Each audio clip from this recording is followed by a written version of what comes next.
Welcome back to the channel. In today's tutorial, we're going to show you how to set up OpenEMR multi-site module.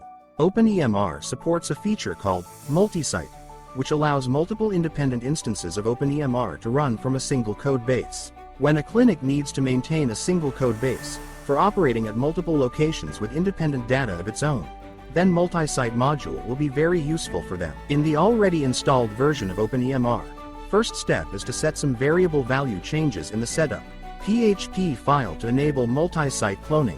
Set $allow underscore multi-site underscore setup to true and set $allow underscore cloning underscore setup to true and set $check permissions to false. Note: you should revert these changes back once after multi-site installation is done for security purposes.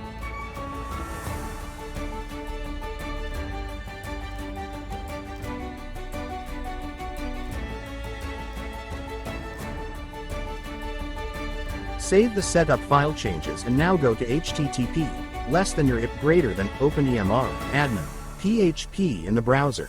Here comes the multi-site administration screen. To add a new site, click Add New Site button. This will take us to setup screen, where first it asks for the new site ID we should create. We can put clinic and click Continue. Then go through the setup step like a new installation. To know how to install OpenEMR on a Windows machine, there is a separate video tutorial and the link is given in the description below. Once the installation is completed, they can be accessed by appending site equals followed by the site directory name to the URL. http your OpenEMR URL site equals clinic. The admin PHP page will list all your sites. You can easily switch between sites by modifying the URL with the appropriate site ID.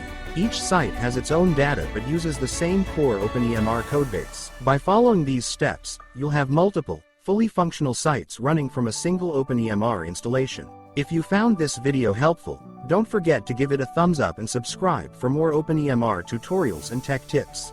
Thanks for watching, and see you next time.